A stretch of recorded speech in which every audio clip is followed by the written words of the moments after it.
A TV Grão-Pará apresenta Agora é com Matoso.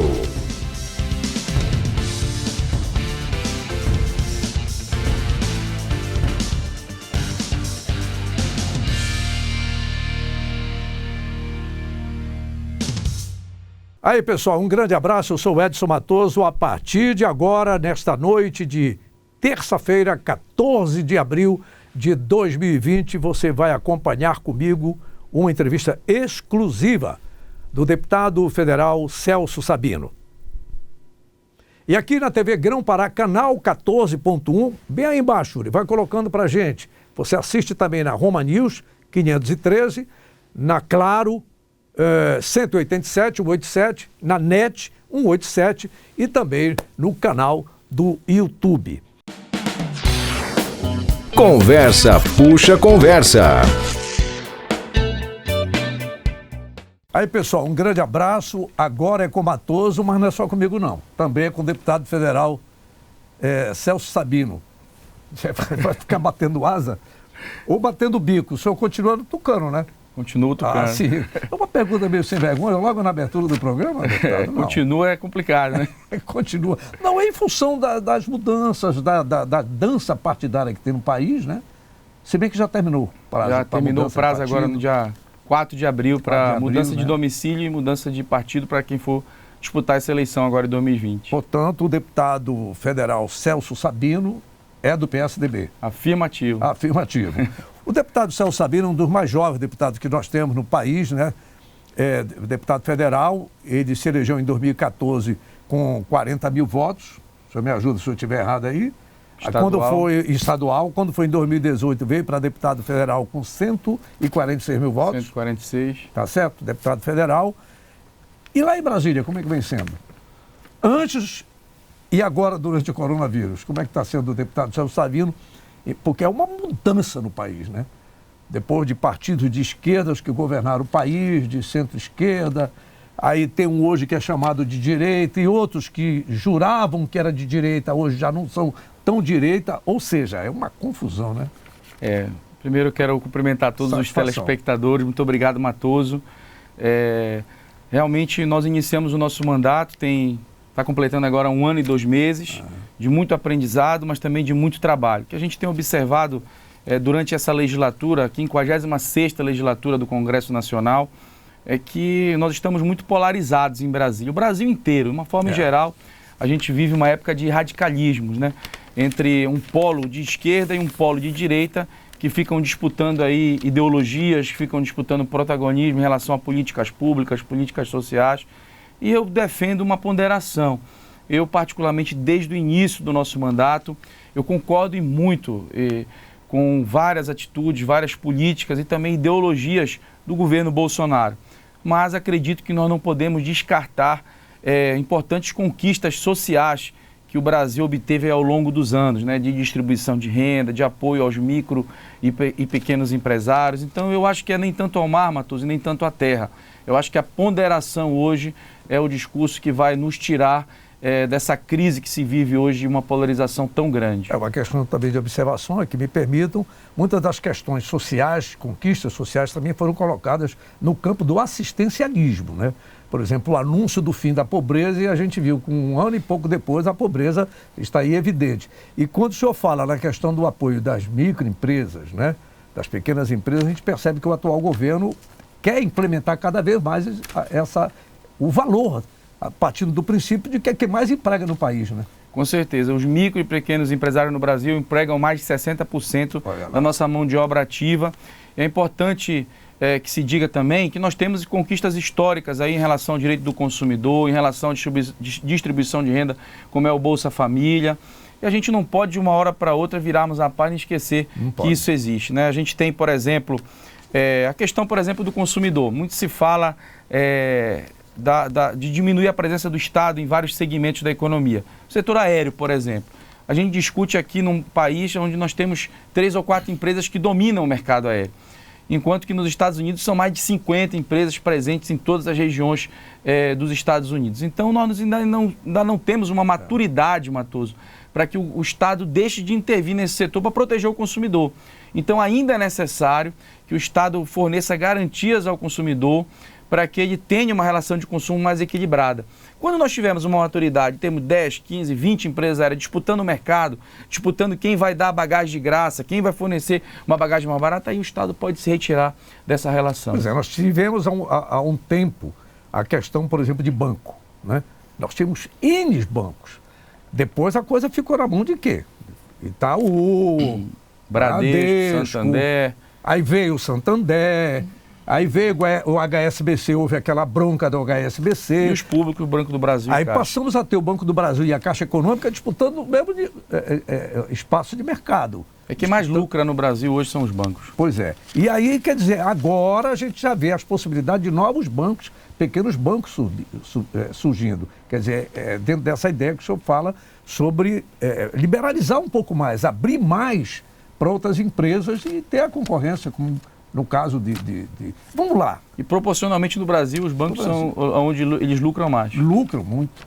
Aliás, eles vão ser bem bonzinhos agora, né? Eles não vão tarifar e nem vão descontar qualquer empréstimo que algum cidadão tenha feito com os bancos, tenha alguma dívida com o banco, com os 600 contos que vem aí do governo federal, né?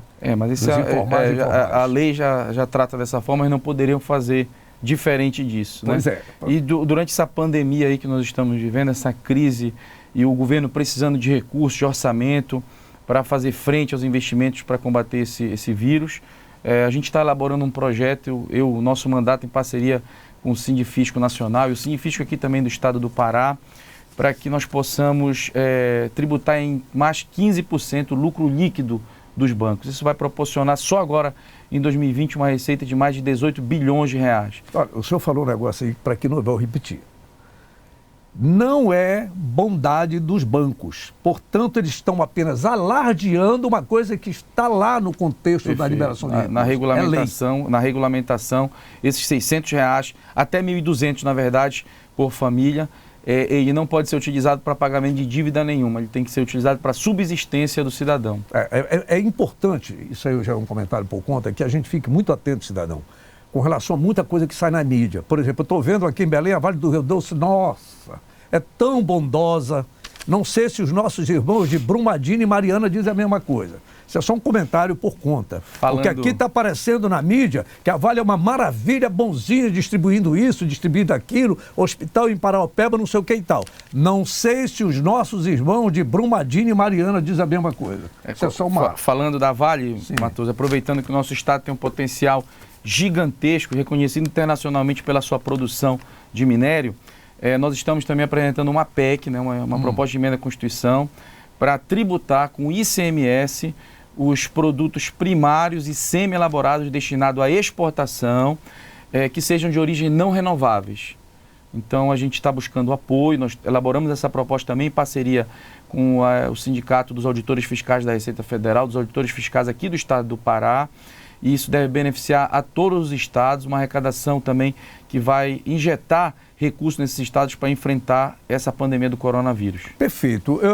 A pessoa deve perguntar, mas por que o deputado Celso Sabino está falando? Puxa, ele já está aqui, já está dando informações, a gente vai falando. Quando ele tem falando de Sindifisco, está falando de fiscal, essa coisa toda, só quero lembrar que está escrito aqui, auditor fiscal, graduado em administração e direito, aperfeiçoado pela escola da Receita Federal em gestão pública tributária, doutor em ciências jurídicas e sociais e pós-doutorando, né, na Faculdade de Direito da Universidade de Lisboa. Quer dizer, eu estou falando com um camarada que não é apenas, que já é muita coisa, deputado federal. Afinal de contas, é um camarada que faz a lei e faz cumprir a lei, né? Mas também é uma pessoa que tem esse cabedal de conhecimento nesse campo. E quando a gente fala da questão da Vale, o senhor falou também da questão do ICMS, né, dos 15% de banco, essa coisa toda. É CSLL, Contribuição Social sobre o Lucro Líquido dos bancos. Ok. A nossa proposta é essa, para tributar em mais 15%. Já para esse ano, através de um empréstimo compulsório, e a partir do ano que vem, através do incremento de mais 15% na alíquota da CSLL do lucro líquido dos bancos. O que serviria, traduzindo em miúdos para a população, serviria para quê? Mais 18 bilhões por ano para o orçamento da União. Pois é, e aí, deputado Celso Sabino, quando a gente vê o Pará, e isso eu falei em outras entrevistas aqui, inclusive com o deputado Miro, com o doutor Simão Jatene, o governador Simão Jatene, com o ex-senador Mário Couto, quero dizer que já fizemos encaminhamento para ver se a gente consegue entrevistar o deputado Edmilson Rodrigues. Já houve tentativa, não é isso, diretor, meu caro Flávio Navarro? Por isso que o senhor está aqui, que a gente vai chegando, vai buscando. Não tem privilégios para ninguém. E os que se interessarem, a gente conversa também com muito carinho. Parabéns, Matoso. Como é que o Pará, na linguagem popular, é podre de rico e o povo pobre? Na verdade, nós temos uma adversidade muito grande quando nós enfrentamos o pacto federativo que existe hoje no Brasil. O Pará é muito rico, mas a sua produção não é verticalizada. O que falta para isso? É destinada à exportação. A gente exporta minério bruto ou semi-elaborado, que gera muito poucos empregos frente a uma fábrica de chip ou uma usina que vai produzir laminados de aço, enfim. E, em contrapartida, a União não possui mecanismos de equalização fiscal que façam com que estados como o Pará, que são produtores de minério para exportação, não tenham a mesma qualidade da prestação de serviços públicos que estados como São Paulo ou como o Paraná, que são estados mais industrializados com maior geração de empregos. Então nós precisamos o quê? Primeiro, rever o Pacto Federativo. Eu tenho trabalhado desde o primeiro dia do nosso mandato. Apresentei, por exemplo, um projeto de lei aqui, se você me permitir, que permite fazer a alteração na proporção da divisão dos recursos arrecadados com a CID, que é uma contribuição pela intervenção econômica cobrada nos combustíveis. Então, para você ter uma ideia, olha a discrepância. Tem uma proporção da CID, se não me engano, é 40% dela, distribuída entre os estados, na proporção de estradas asfaltadas que os estados possuem. Ou seja, quem tem mais estrada asfaltada recebe mais imposto. Quem tem menos rodovias asfaltadas recebe menos a repartição da CID. E eu fiz uma proposta para que isso seja ao contrário, seja inversamente proporcional. Veja bem, se aquele que tem mais rodovias asfaltadas recebe mais recursos e o que recebe menos recursos, a desproporção vai continuar sempre aumentando. E você tem estados como São Paulo, que 70% de suas rodovias são privatizadas.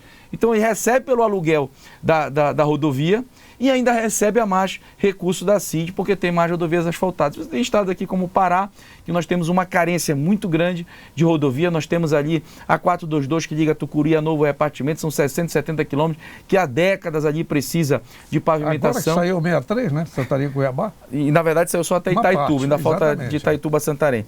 Então eu fiz essa proposta para que os recursos da CID sejam distribuídos entre os estados inversamente proporcional ao número...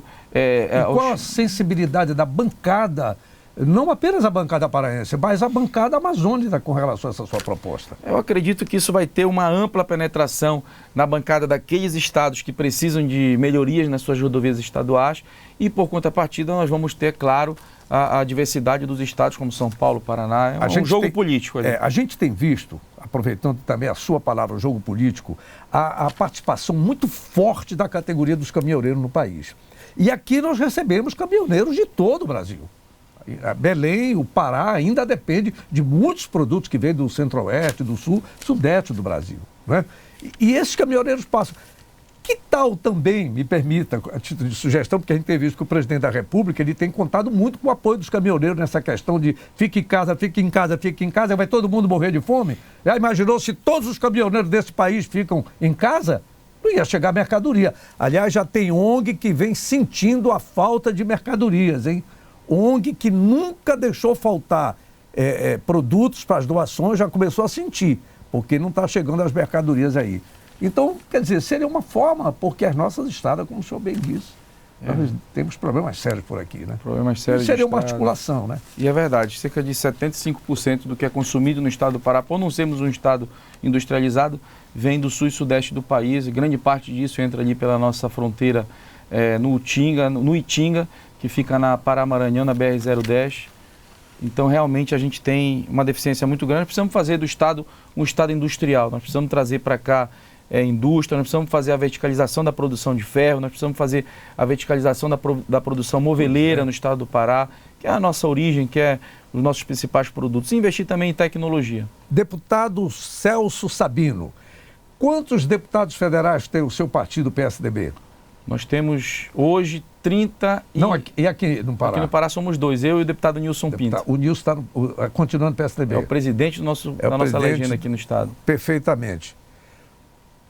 Cerca de 2, 3 meses atrás, mais ou menos, havia a badalação do nome do ex-governador Simão Jatene para a pré-candidatura à Prefeitura de Belém do Pará. E aí veio um vídeo onde aparecia o deputado Celso Sabino, se eu estiver errado, me ajude aí, bem, já que o Jatene vai, eu, de uma forma, quer dizer, um comportamento partidário, solidário, o senhor se retirou. Mas a gente ouve falar de novo que o seu nome está aí, como pré-candidato à Prefeitura de Belém. E o Jatene, como fica nisso? Matoso, me diga. Ser bem sincero com você. Sim. Eu gostaria muito, quero muito ser prefeito de Belém. É um sonho que eu tenho projeto para isso, eu estudo a cidade, eu me preparo diariamente para isso. Agora, realmente, essa pergunta em relação à candidatura do PSDB, eu acho que você tem que fazer para o nosso partido. Nós temos aí o presidente estadual, que é o deputado Nilson Pinto, o presidente do diretório municipal, que é o doutor Marcos Soares. Eu respeito muito o ex-governador Jatene, acho que ele tem prerrogativa em relação ao meu nome. Eu fui o deputado federal mais votado de toda a nossa coligação aqui em Belém. Porém, respeito a prerrogativa do governador Jatene. Acredito que ele foi, inclusive, um importante governador, numa importante história do estado do Pará. Foi muito bom na parte econômica, na parte orçamentária, na parte fiscal. E ele tem essa prerrogativa em relação a mim. E eu vi também alguns comentários que ele gostaria de ser candidato a prefeito. Mas já ouvi também dizendo que ele não quer? Se ele não quiser, eu estou no páreo e vou disputar essa eleição com muita determinação, com muita honra. Acredito que eu me julgo preparado para enfrentar os desafios que tem hoje a cidade de Belém, que não são poucos. Belém tem inúmeros desafios na área do saneamento, na área dos alagamentos que a gente viveu recentemente, na área da saúde pública, na área dos resíduos sólidos, Matoso. Quando você mora numa comunidade e tem graves e sérios problemas, assim como a gente tem aqui em Belém, geralmente a gente faz um conselho de administração. Acho que é isso que Belém está precisando. Belém precisa reunir pessoas que têm gabarito, pessoas que têm capacidade na área da saúde, com experiência comprovada, na área da educação, na área do saneamento básico e trabalhar de segunda a segunda para resolver esses graves problemas da nossa cidade. Olha bem, uma coisa ficou patente aqui, tá certo? Eu lembro de uma entrevista de um jornalista da Rede Bandeirante de televisão, da Atena, né? Entrevistando o doutor Davi Uide. Davi Uide, lá da... UIP, aliás, UIP, desculpa. De São Paulo. É só mudei a consoante, né? Então, o que é de São Paulo? Quando ele perguntou se ficou curado, se ele tomou o tal do cloronaquina, é isso? Cloroquina. Hidroxicloroquina. Acho que eu estou aprendendo com algum ex-presidente como é que se pronuncia essa palavra. Então, o que acontece? Eu não quero nem ficar falando muito para as pessoas não pensarem que essa Belém não melhorar. O ideal é tomar com recomendação médica. Nada de chegar na prateleira de se automedicar. Não. Está saindo, tem cientistas, mais de 30 cientistas apoiando, mas tem que ser a orientação médica, né? Não de fazer maluquice. E na hora que o Datena perguntou para o doutor Ipsi, mas o senhor tomou tarde remédio? Ele, olha, não foi bem assim. Aí o Datena tomou.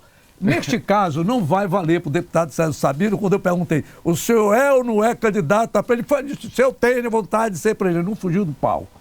Portanto, eu posso dizer aqui, o senhor não diz. Pode até ter a questão da legalidade, da lei eleitoral. Mas a gente passa a ver um novo nome surgindo com pré-candidatura para a Prefeitura Municipal de Belém, mas eticamente ele está falando, vai depender do seu partido.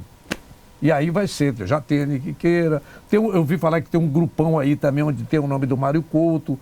Teria esse consenso? Haveria essa? Eu acho que a gente Mauro tem que... Freitas. O Leandro Reis não é, que já está lá com o Helder. Eu acho que a gente tem que construir. Nós precisamos fazer uma grande união para resolver os problemas da nossa cidade. Pois é. Envolvendo o Mário Couto, envolvendo o ex-governador Jatene, envolvendo o governador Helder Barbalho, ele exerce um papel importantíssimo para resolver os problemas de Belém, envolvendo o prefeito Zenaldo, envolvendo os vereadores, os deputados, a sociedade. Nós precisamos dialogar com o meio empresarial, com a Associação Comercial do Pará, com a Associação dos Supermercados, com os feirantes. Eu vejo, Matoso, eu estive recentemente em Macapá e fui participar de uma inauguração a convite do senador Davi Alcolumbre do mercado municipal. E lá nós estávamos num palanque, estavam praticamente todos os deputados de todas as legendas, PT, PMDB, PSDB, PSOL, o prefeito, que é ex-PSOL, agora está no Rede, o senador Randolfo Rodrigues, que é ex-PSOL, agora está no Rede, o senador Davi Alcolumbre do DEM, o governador do PDT, enfim, todas as categorias lá reunidas, inaugurando o mercado municipal da cidade. E nos discursos, era uma coisa assim, absolutamente aprazível de se ouvir. Cada um falando do seu trabalho, elogiando a participação do outro na execução daquela obra, um porque conseguiu recurso, o outro porque executou, o outro porque ajudou a liberar. Já estão liberando 10 mil ligações de luz rural lá no estado do Amapá, estão construindo um novo porto, inauguraram no início do ano passado um aeroporto que é quase o tamanho do nosso aqui, para 3 voos só diários. Então a gente vê a pujança do progresso sendo implementado no estado do Amapá. Macapá tem 500 mil habitantes aproximadamente. Temos 1,5 milhão. Nós temos 1.400.000 habitantes em Belém. Daqui a pouco, se continuar desse jeito, Macapá alcança 1 milhão de habitantes, vai passar Belém como Manaus passou e como São Luís passou. O que eu quero dizer com isso é que a gente precisa de união. O momento da campanha política... Belém, que já foi a metrópole da Amazônia. Perfeito. Porta de entrada da Amazônia. Perfeito. Eu me lembro quando eu era mais jovem, que viajava a Manaus, que viajava a São Luís, e Belém era absolutamente, infinitamente melhor. E hoje em dia está acontecendo o contrário. O que eu quero dizer com isso é que nós precisamos de união. Nós precisamos ver onde que cada um pode ajudar, aonde que cada um é bom e fazer com que isso seja trabalhado em prol da nossa cidade, para resolver os problemas do alagamento, para fazer uma revisão na macrodrenagem que foi inaugurada, salvo engano, em 2014, está com mais de 15 anos. É necessário que se faça uma dragagem. Não, é necessário que faça uma manutenção grande mesmo na macrodrenagem. Ali, por exemplo, na bacia do Una. E as outras sejam feitas. E as outras sejam concluídas. Como é que o doutor Almir conseguiu isso com uma rápida participação do Edmilson Rodrigues, para não ser injusto? E como é que não se conseguiu mais nada disso, deputado Celso Sabino? O que foi que houve? A obra da macrodrenagem que aconteceu, ela foi feita naquela época com uma grande união. Sim. O governador era do PSDB, o Edmilson na época era do PT, e ali conseguiu, com os recursos conseguidos pelo governo do estado, fazer uma grande obra que naquele momento... 600 mil habitantes. Naquele momento influenciava mais de 100 mil famílias, eram quase 400 mil pessoas envolvidas. Só que hoje, o assoreamento, o lixo, nós precisamos rever a macrodrenagem.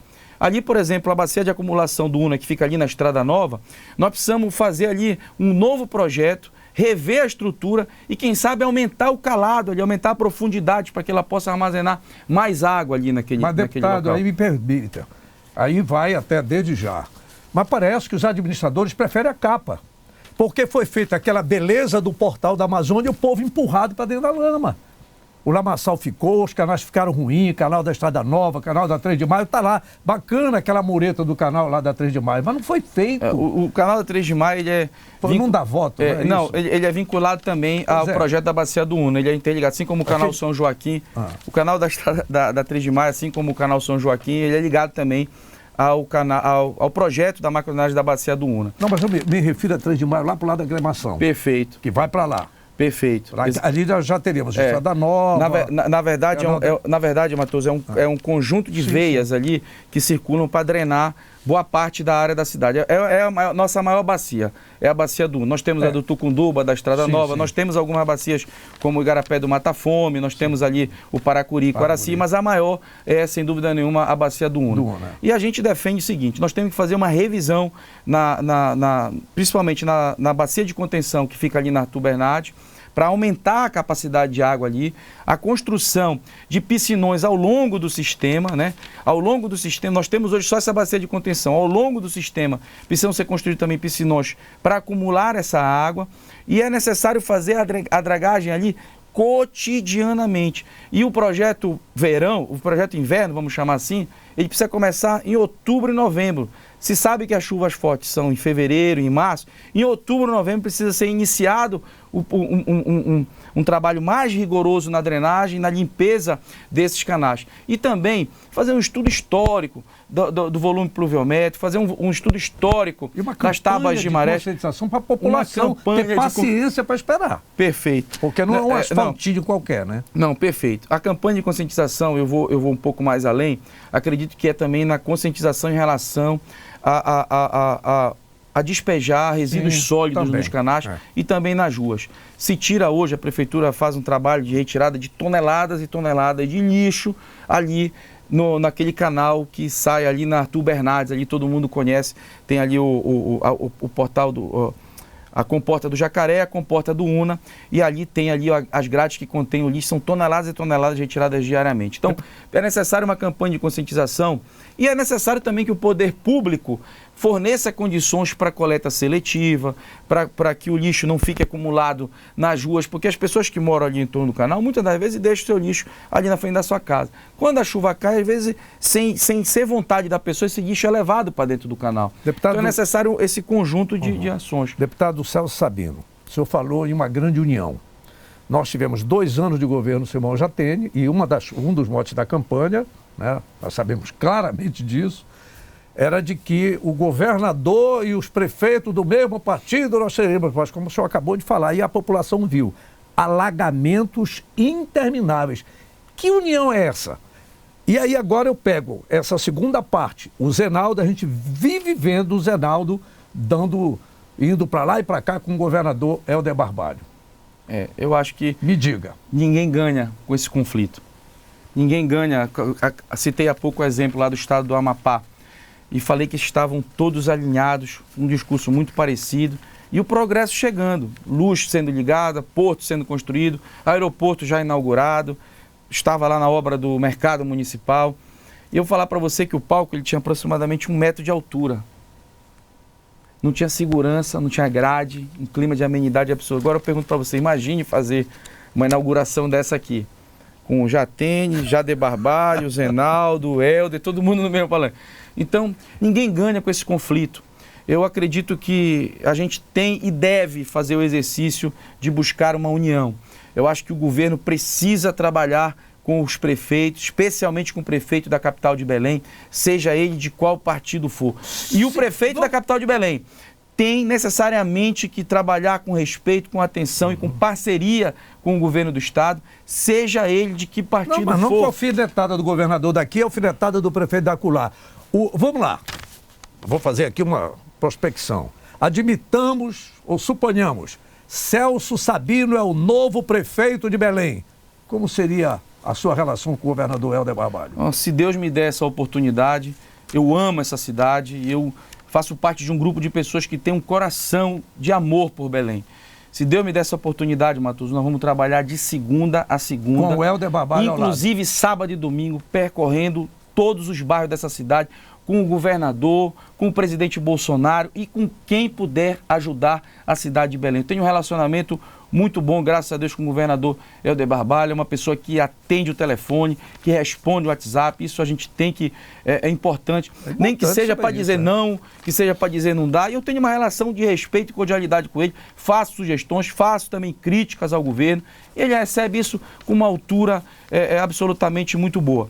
Eu acho que o prefeito de Belém, ele precisa, assim como o prefeito de qualquer cidade do Brasil, ele precisa ter um relacionamento respeitoso, ele precisa ter um relacionamento republicano e ele precisa, para trazer as melhorias e as benfeitorias para a sua cidade, estar disposto também a, às vezes, andar até com pires na mão em Brasília, com argumentos, claro, técnicos. Belém recebe muito pouco do que deveria receber. Nós temos um orçamento para esse ano de 3 bilhões e 800 milhões e mais alguns milhões aí em seguida. 3 bilhões e 800 milhões, aproximadamente 485 milhões para investimento. Nós precisamos incrementar esse orçamento. Para você ter uma ideia, Belém com 1 milhão e 400 mil habitantes, aproximadamente a mesma população de Porto Alegre, onde Porto Alegre tem um orçamento de mais de 9 bi. A mesma população. Tem muito ouro, na beira de um rio também. Rio Grande do Sul tem muito Você tem o ouro. rio Guaíba ali, às margens de Porto Alegre. E um orçamento de mais de 9 bi. Belém nas mesmas condições, com alguns agravantes, que Belém está abaixo, boa parte da sua área está abaixo do nível do mar. Nós temos aí, são mais de 1.000 quilômetros quadrados que a cidade de Belém possui, mais de 50% disso aí está abaixo do nível do mar. Então, nós temos esse agravante e temos um orçamento de 3 bi e 800 e Porto Alegre tem 9 bi. Então, nós precisamos incrementar através de uma política que vise a administração administração pública tributária melhorar a sua arrecadação, melhorar os repasses constitucionais, melhorar os repasses voluntários do governo do Estado e do governo federal, para que nós tenhamos mais gás para fazer frente ao custeio e fazer os investimentos que a cidade precisa fazer. Nós temos aí o BRT, nós temos o saneamento, nós temos as bacias que precisam ser concluídas. Nós estamos no processo de conclusão da nossa conversa aqui. Eu não tenho dúvida que nós poderíamos, cada um desses itens, detalhar mais ainda.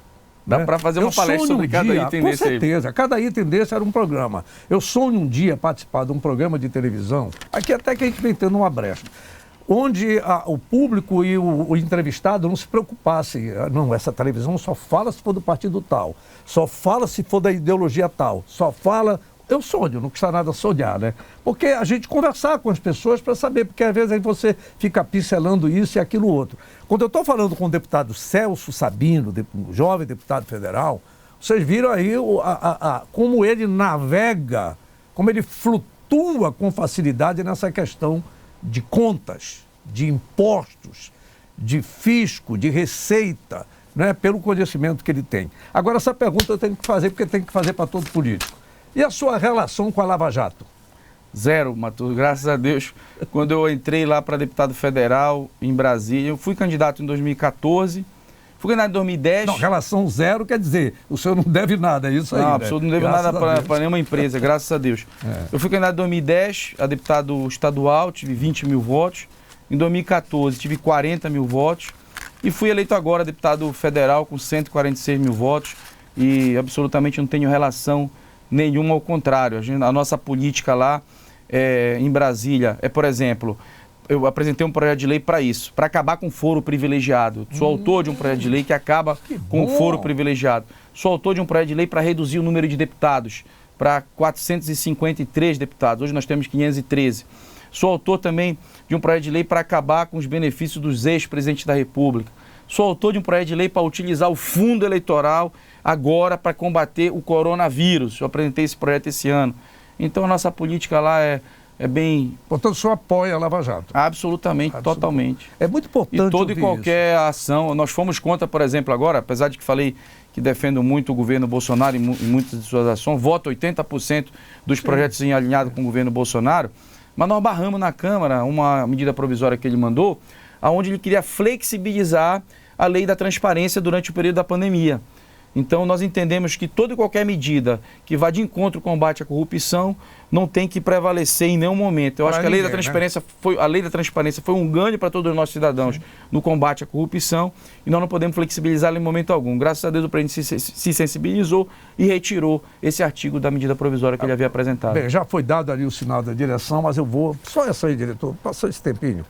O senhor poderia nos passar o passo a passo, porque para mim, me perdoa a questão de opinião como cidadão, uma das indecências que tem este país é a impunidade não é a imunidade parlamentar. Acabar com esse foro privilegiado, que é um absurdo. Parece assim que o cara se candidata, eu sou bandido, vou me candidatar porque o mandato me garante. Isso tem que acabar, né, deputado? Com certeza tem que acabar. Eu acredito que nessa legislatura nós temos muitas caras novas, jovens que, assim como nós, defendem uma política de mais transparência, uma política de combate à corrupção. Eu acredito que durante essa legislatura nós vamos acabar com esse foro privilegiado. Inclusive, sou autor de um desses projetos. Eu acho que também a Câmara, assim como é a Câmara de Vereadores, a Assembleia Legislativa e a Câmara Federal, ela é o espelho do povo.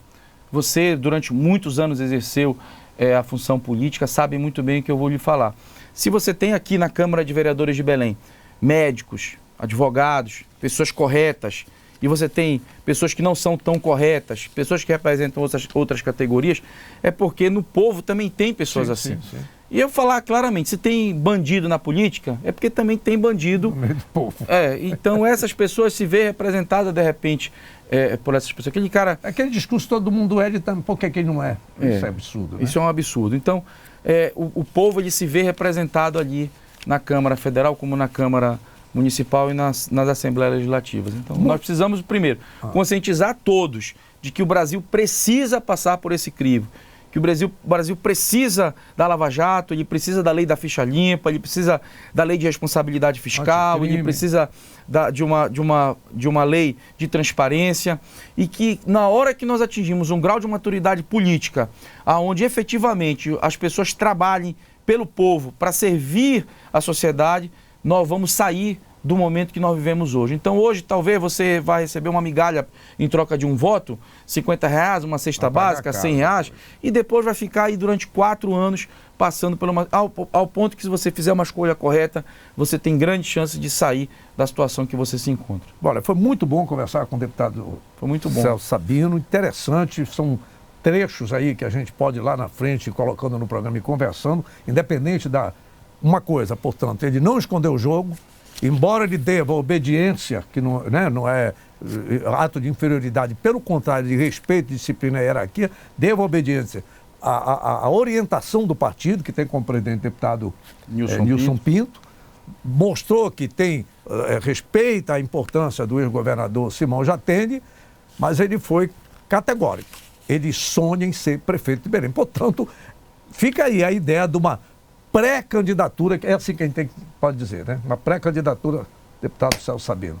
A gente vai fazer assim, porque não pode fazer assim, né? Saúde, felicidade. O país precisa de pessoas jovens aqui e aqui. Até a próxima. Obrigado, Matoso. Um grande abraço a todos os telespectadores. Conversa puxa conversa. Muito bem, pessoal. A gente volta na quinta-feira, o programa inédito. Quinta-feira, agora é com Matoso, 11h30 da noite, aqui na TV Grão Pará, canal 14.1, nos canais fechados da NET 187, Claro 187, Roma Cabo 513 e no YouTube. Um grande abraço, fiquem em paz.